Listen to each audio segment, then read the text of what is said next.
What's up, everyone? This is Presley's Peru History Project, or PPHP for short.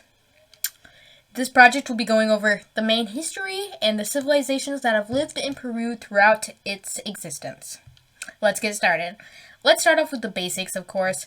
Current Peru is about 500,000 square miles in area with a 1,500-mile coastline, and is located in South America. To start, Peru is actually home to the first spot in America for human civilization. The first being Corral Supe.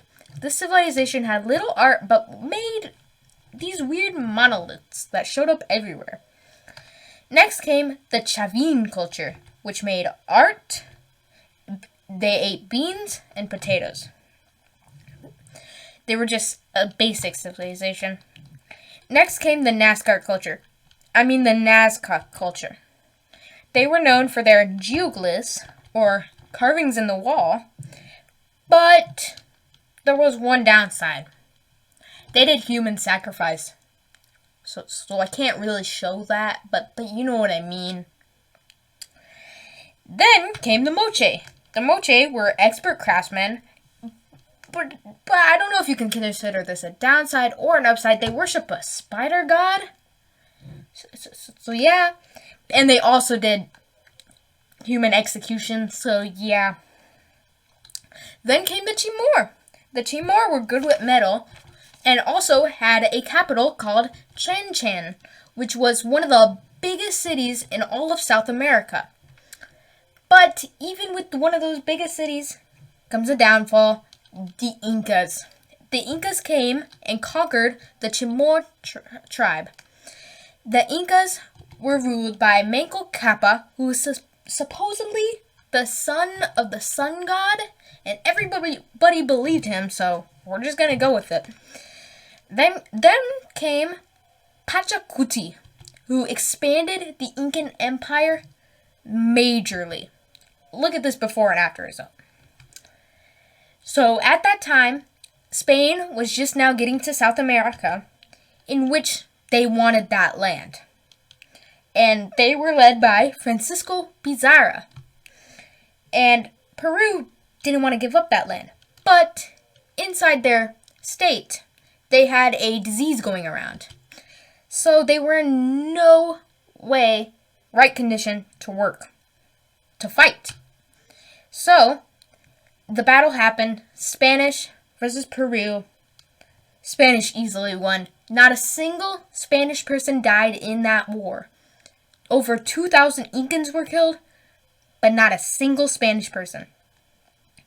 After this, they were conquered by Spanish, like I said, and they set up the Viceroyalty of Peru, which was Spain saying, we know Peru is there. We just don't want them to go all independent on us.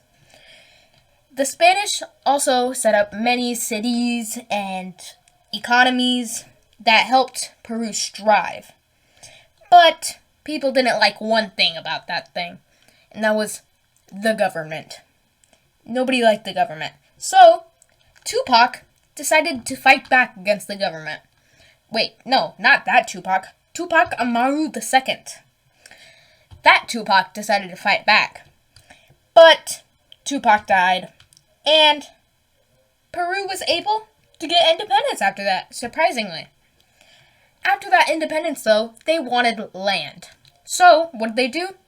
They had a war with Bolivia, of course.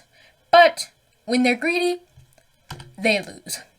So, Peru lost, Bolivia won, and after the war, Peru was in a lot of debt because they were right after the war, and their guapo trade had just fallen.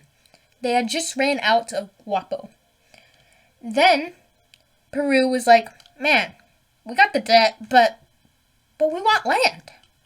So they were like 4 wars in a matter of 10 years or so. They were like, okay, Spain, we want your land.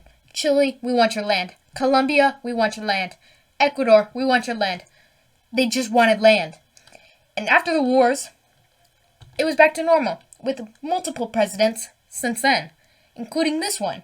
Alberto Fujimori, in which he was a bad guy.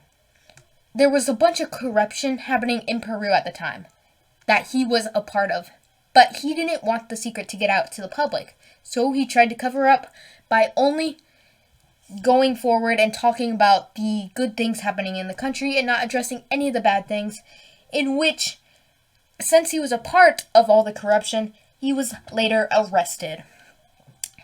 And after his arrest, in 1995, there was another war with Ecuador for, you guessed it, land. After that, today, Peru has great growth in its economy, and I wish Peru the best of luck for its future. And that concludes my presentation on Peru's history and the civilizations that have lived in Peru throughout the years. I hope you enjoyed, and I hope I get an A. Thank you very much. Good night.